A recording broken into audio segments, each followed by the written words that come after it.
Happy Hump Day, YouTube. Hopefully for you guys, it's never Happy Hump Day for me. But I digress. 5 more things coming at you today. We got a mix of movies and video games today. No books involved, which is strange because usually there's always at least one book. But I probably had a bunch of stuff all finish at once, and that's why there's no book. So the first movie is one that was another kind of bootleg or whatever that I got from Singapore because it's only on Paramount's streaming service, and it is the 5th movie in the Predator franchise, and it is called Prey. You're gonna see it came in this little thing, right? I love Predator. The original Predator movie with Arnie is like, after Star Wars and like Aliens, like it's right in there with the mix of the best movies ever made. And so the Predator franchise I have loved, and they've kept it fresh. You know, the second movie, they moved to the city in LA and whatnot, and they've just found a way to keep it fresh, keep it different. And this one's no exception. So this is almost a prequel in many ways. It takes place in the early 1700s. I believe it's a Comanche tribe on the Great Northern Plains, who are living their lives, and it focuses on a brother-sister pair. Her name is Naru, I think, and his name is Tabe. So they're young. She wants to be a warrior, but she's been pegged because she's a woman as like a healer. And Tabe is a warrior, and he's wanting to become like the man of the tribe, right? Like the prime hunter or whatever. So we see these two kind of up to their brother sisterly duties as the movie starts off, and soon enough we find out there's a mountain lion on the loose near their tribe, near their home. So Tabe heads out with a party of other hunters, and he says, you know what, Naru, you can come along because you've got healing abilities, plus you're a good tracker as well. So she helps kind of go after the lion. And eventually they do catch up with it. They set a trap for it. It kills one of their members, but ultimately Tabe is able to kill it, but only after Naru fails to kill it and kind of hesitates when she sees something in the distance that's strange and foreign to her. And during this whole process of tracking the mountain lion and stuff, like, she realizes something is really wrong because she's starting to see these prints left, and it's not a bear, it's not whatever, it's something different, and it's something big. And so she tries to warn everybody about it, but they don't take her seriously. And eventually she decides to venture out on her own one day and try and investigate what the hell is going on, right? So she heads out with her dog. I forget her dog's name, but the dog's hilarious in this movie.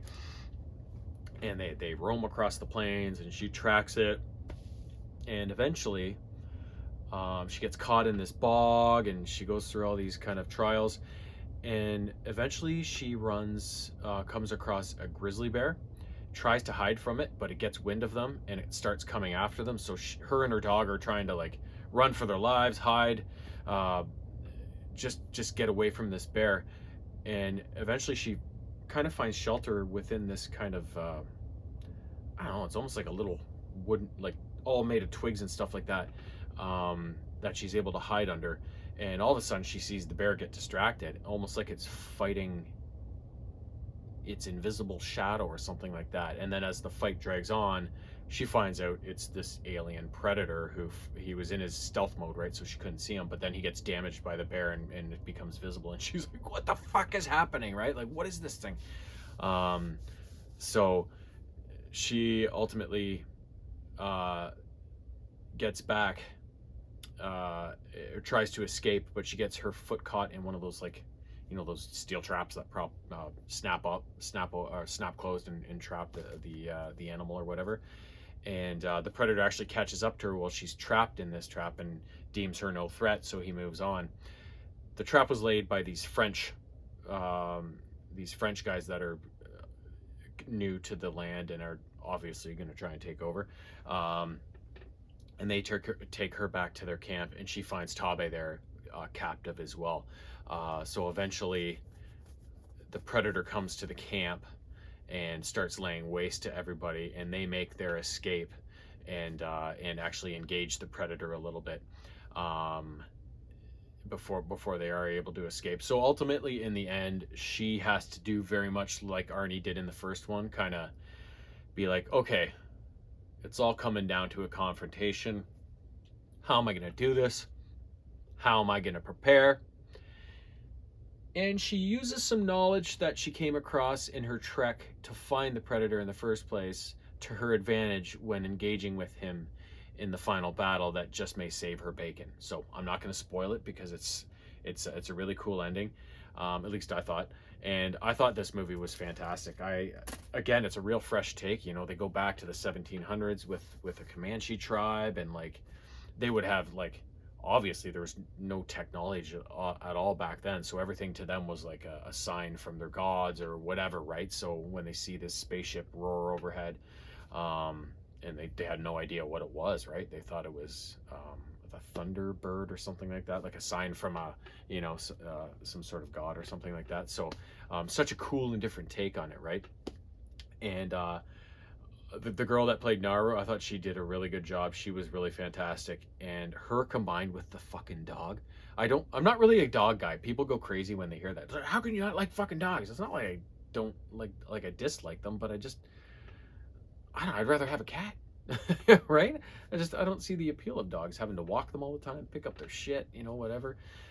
Cats are so self-reliant, and you know, people think they're so aloof and stuff like that. Well, yeah, they can be sometimes, but they're also quite loving and funny. So, but this dog, I was like all over this dog. He was hilarious, and to see him act so well in this movie, right? I just thought that the pairing of those two was just so funny to watch, right? So, but fantastic movie. If you like Predator, you'll love this movie, or you should. If you're not, you're an asshole. Sorry, you're not an asshole, but yeah, you are. Next up, Sonic the Hedgehog 2, starring Jim Carrey, Canada's own Jim Carrey. Doesn't get much better than Jim Carrey. I really wish Jim Carrey and Mike Myers would do a movie together. Two of like the top Canadian comedians from back in the day, but Mike Myers just seems to have dropped off the face of the earth, unfortunately, because I was ready for like 8 more Wayne's Worlds, 12 more Austin Powers, but maybe a couple more Love Gurus, right? But here we are. Anyways, Sonic the Hedgehog 2. I got on a tangent there. It takes place, I think, almost a year after the first movie. Sonic is kind of out being like in Green Hills, trying to be this like superhero where, you know, he wants to help the people and stuff like that, but there's just not really that much for him to do in this peaceful country town, right? Sonic's kind of protector, Tom, and Maddie, Tom's like, your time will come, your powers will come in handy at some point, you just gotta chill, have fun, live your life, you know what, you will be useful at some point, right? But Tom and Maddie actually have to go to Maddie's sister's, Rachel's, wedding in Hawaii. So they leave Sonic at home with the dog and say, please just be good. Please just let us have a home to come back to when we're done from this wedding, right? So Sonic's like, yeah, no problem. He just plans to chill and eat corn dogs and mess up the house for however long with the dog, and that'll be that. However, we see Dr. Robotnik in exile on the Mushroom Planet. A savior comes to him, a savior named Knuckles. So Knuckles the Echidna, I don't know what the hell that is, comes and helps Robotnik off the Mushroom Planet and back to Earth. And Knuckles is after an artifact called the Master Emerald, which basically gives its owner ultimate power and the ability to basically bend reality, right? So Robotnik teams up with Knuckles, thinking, yeah, I can help you get that. And meanwhile, he's going to betray him and take the emerald for himself, of course. So they team up, they come at Sonic, and Sonic's like, what the hell is happening, right? So they get into a big dust up, and eventually Sonic is rescued. Tom in Hawaii finds out, and he uses the ring to create a portal and brings Sonic and Tails. Sorry, Tails arrives on the scene to find Sonic because Tails is a big Sonic fan and he wants to help him or whatever. So Miles is his real name. Tails shows up and he's on Sonic's side and he helps Sonic do stuff. So eventually they're dragged into Hawaii, but things aren't cool when they get there because apparently Rachel and her fiance Randall or whoever it is, they work for the government in some anti-alien league or something like that. So when Sonic and Tails come through and stuff, they're like, everybody's getting arrested, right? So basically Tom and Maddie have to turn on Rachel and whatever, and or no, Rachel's not part of it. It's just Randall and his friends or something like that. I can't remember. But anyways, Tom and Maddie have to turn on these people and help free Sonic and Tails. And Tails gets injured during all of these fights. And so Sonic's pissed and he's like, I gotta go make things right. In the meanwhile, Knuckles and Robotnik have found the Master Emerald.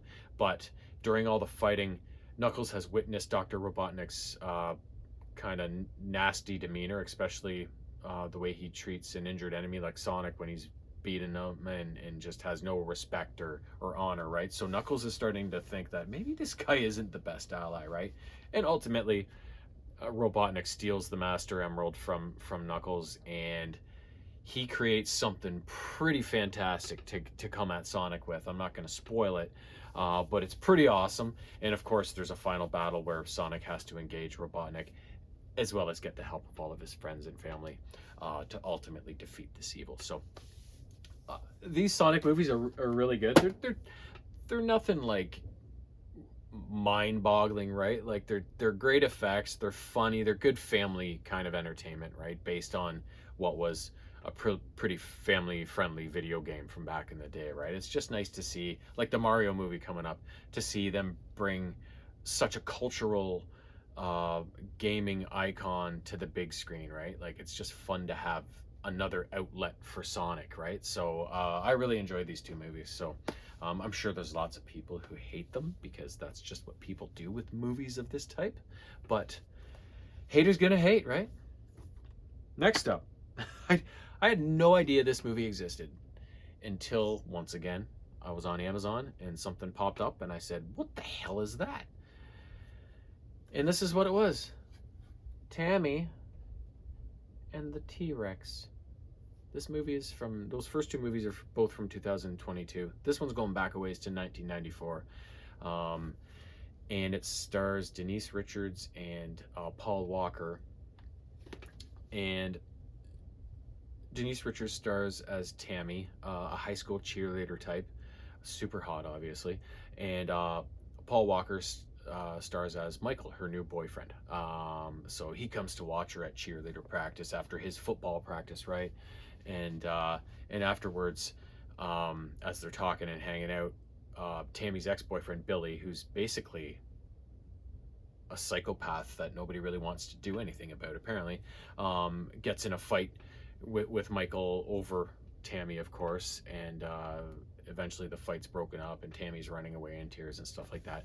And afterwards, she calms down and invites Michael over to her house, and he sneaks in past her parents and stuff like that, and they're hanging out. But Billy somehow gets wind of this, and basically him and his friends basically come to her house and raid the house looking for Michael. He tries to escape and runs away, but they chase him down and basically beat him up a little, put him in the trunk, and eventually they dump him inside of like this weird zoo game park thing that has like lions and other fierce animals that really have no business being that accessible to teenagers, I guess. So they dump him in the middle of this park and take off, and he gets mauled by a lion. So he's hanging on to life by a thread. He's in a coma or whatever. And spliced in between this footage, we were introduced to the other main characters of this movie. A whack job named Dr. Wackenstein and his assistant Helga, as well as a couple of their other cronies. They're in this warehouse where they have this animatronic T-Rex. And one of the guys in the control booth, he's going through motions. He's, showing Dr. Wackenstein, the T-Rex's capabilities and stuff like that. And Dr. Wackenstein's just like, oh my God, it's beautiful. It's so powerful and majestic. all we need is a human brain to attach to it so it can be a living, thinking being, right? So this is his life's work, is to bring an animatronic T-Rex to life with a real human brain. So they come to the hospital where Michael is kind of at after his accident with the mountain lion, and his only guardian there is his uncle. I can't remember, but he's basically a drunk, so he's just sleeping in the chair. Nobody's really looking after Michael, right? So these two show up and basically trick everybody into thinking that, oh, Michael's just died. Okay, we'll take him to the morgue, right? Really, they're just taking him for his brain. So they get him back to the warehouse. They saw open his head, take his brain out, essentially meld it with this T-Rex. So Michael is now inside of the T-Rex. So once he comes to life and he realizes what's happened, he's pissed and he escapes the warehouse, dispatching 2 of the helpers along the way, let's say, and eventually tries to track down Tammy. And things don't go smoothly at first, of course, because he is a T-Rex. People see T-Rex walking around and they go, holy fuck, I'm out of here, right? But eventually he's able to, through some actions, show Tammy that he's not a threat and he's actually Michael inside. So their mission from that point onwards is to keep Michael away from the authorities, because basically this has become a story now. People know there's a T-Rex walking around, so the cops are out to get it and stuff like that. So they're kind of racing against all this resistance to find a body to put Michael's brain back into and bring him back to life and get him out of this T-Rex sort of thing. So that's kind of their end mission at the end of the movie. Meanwhile, Dr. Wackenstein and Helga are trying to get their T-Rex back, because that is their life's work, and even though it's insanity, they want it back. So this movie is just, it's just one of those movies that's so goofy and bad that it's amazing, right? Like, it's just a stupid premise. The acting is a little bit crazy at times, and it's just got that kind of, that vibe of that kind of B movie, goofy horror comedy sort of thing, you know. But as soon as I saw it had a T-Rex, it had Paul Walker, it had Denise Richards, I read the plot, I'm like, yes, purchase. Next up, we have our first game of the session, and I downloaded this for my Nintendo Switch a while back, and it is called South Park: The Fractured But Whole.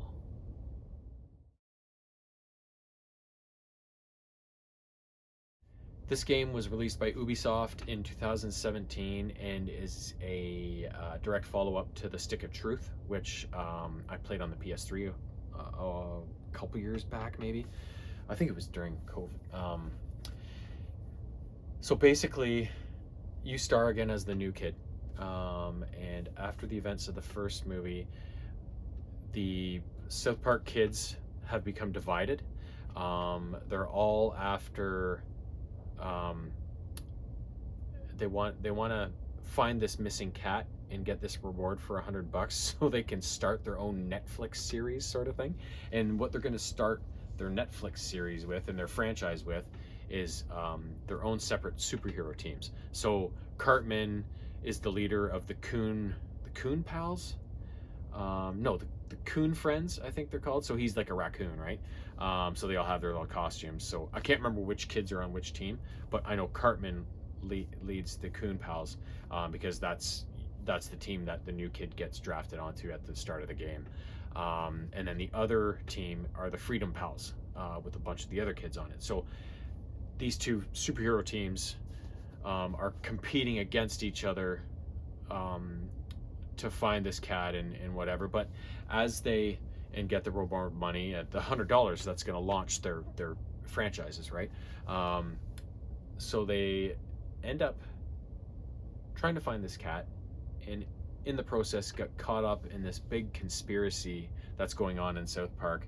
It's basically this mysterious kingpin of this scheme is uniting the cops, the Italian, Chinese, and Russian mafias, I believe, as well as South Park sixth graders to kidnap all the cats in South Park and use their urine to spike food and drink in South Park to make all the adults act berserk and raise crime in the city and pin it all on the mayor. So it's it's a really convoluted, goofy storyline, but it's just typical South Park humor, like ridiculous, repulsive. It's fantastic. So, and Cartman invents this kind of backstory for the new kid about how you were traumatized by the time you walked into the bedroom and saw your dad fuck your mom, right? It's that storyline comes up so many times through the game. Just the way he says it all the time, it's just so funny.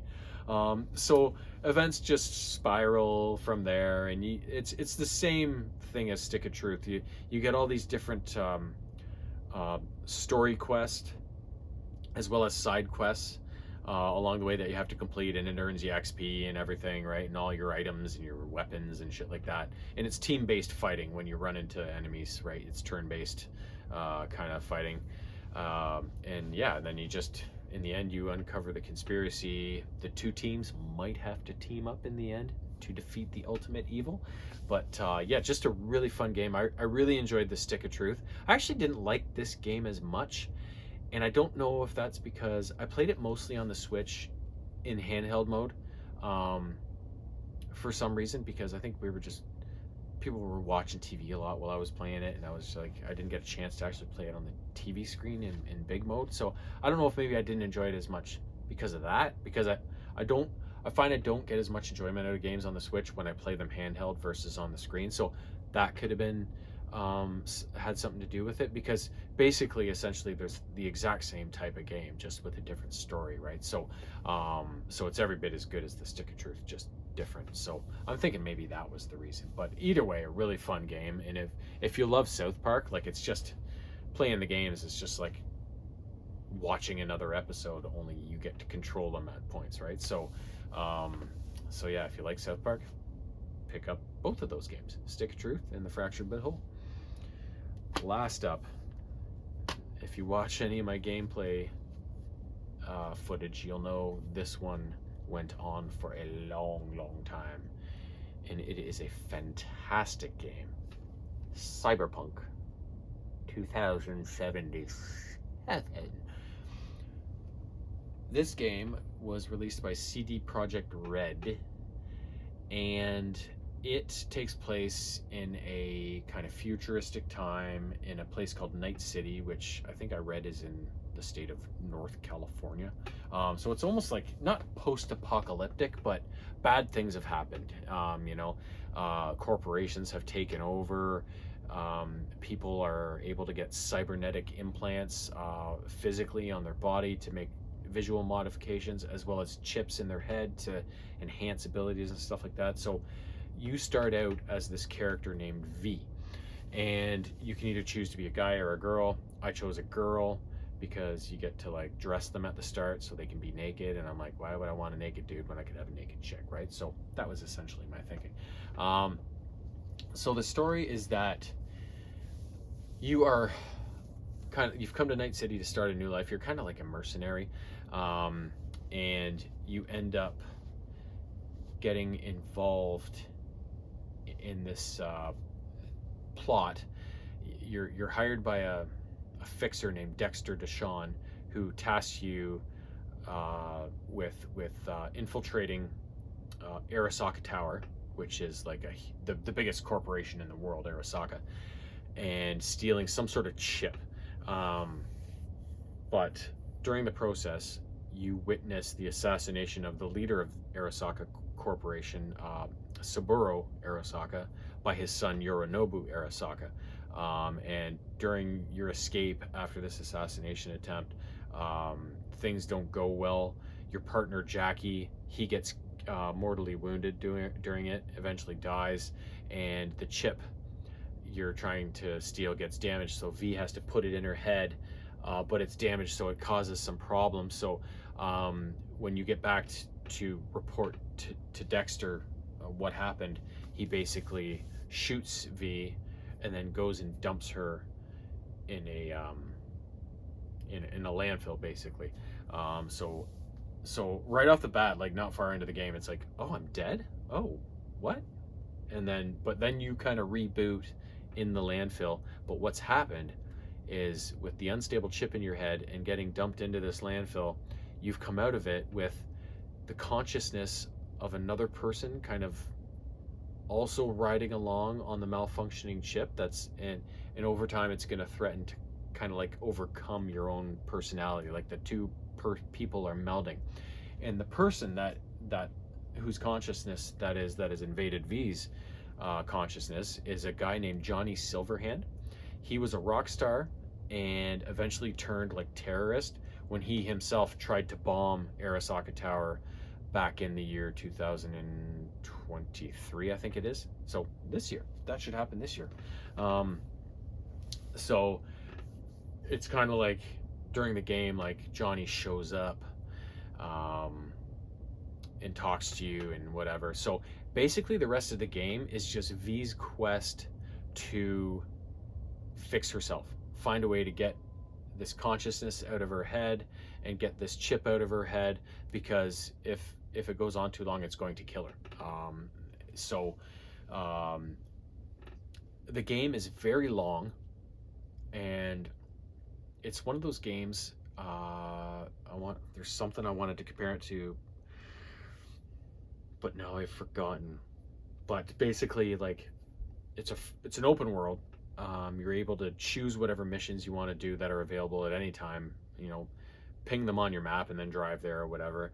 And of course, with each mission you complete, you get XP to upgrade your character. You get cash. You get everything to upgrade weapons and buy weapons or whatever. And upgrade your character's capabilities in so many different areas. There's a lot that goes on in this game in terms of outfitting and upgrading your character, but it's not like other games that are so confusing and it's like, what the fuck do I do? It takes a little while to get onto it, but once you do, it's easy, it's intuitive. So they did a really good job of making that kind of interface really user friendly and kind of instinctive, you know. During the game, like I just went, basically once I got a little bit into the story, I just went and did all the side missions, as many as I could before I had to move on with the story for a bit, just to get as much XP and money as I could to outfit V as much as possible to be able to have success, the easiest amount of success during the story, right? There's lots of other little side missions where like you earn money and you can buy all sorts of vehicles that you can basically call on at any point to drive you around. I really got into that after I figured out how to do it. I was buying all sorts of vehicles, trucks, cars, motorcycles, right? And so you go through the game, you make lots of allies that basically recur through the game that you become friends with and stuff like that. And you just buckle down, you make your way through, and it's one of those games where you make decisions along the way and it kind of alters where the game goes, and at the end you have a number of choices on how you want to approach kind of the final confrontation, and depending on how you do that, it alters the ultimate ending of the game. So this game, I had so much fun with it. I know in talking to some people at work that have played it and stuff and reading some stuff online, when it came out, it was widely criticized because it was just so glitchy. And that's what the guy at work told me who was playing. He said, I couldn't even play it. Like, it would just freeze up and it was so laggy.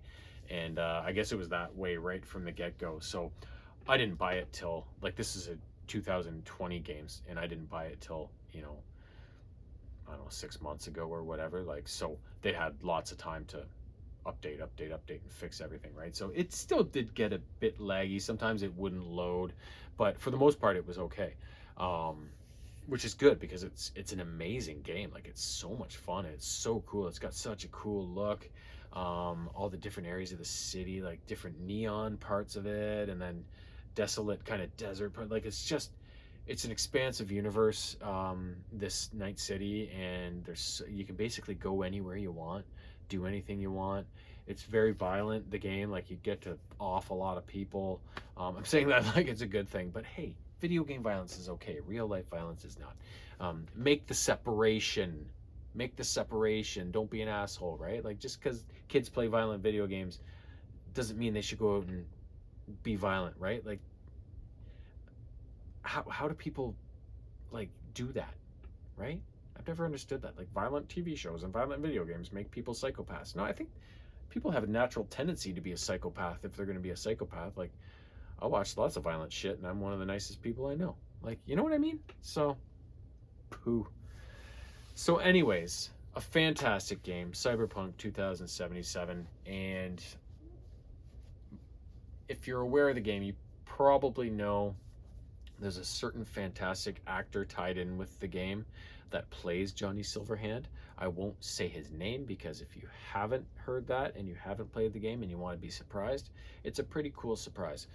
I remember when I was finishing that game, I always go through my game rotation. I'll play this game, this game, this game, and then repeat and keep going through.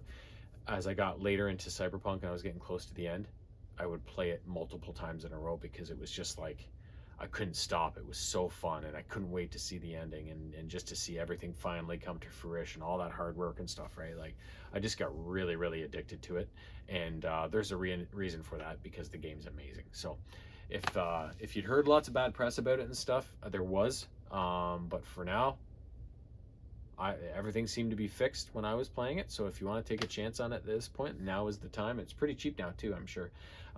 So go ahead and do it. You will not be disappointed. That is my guarantee.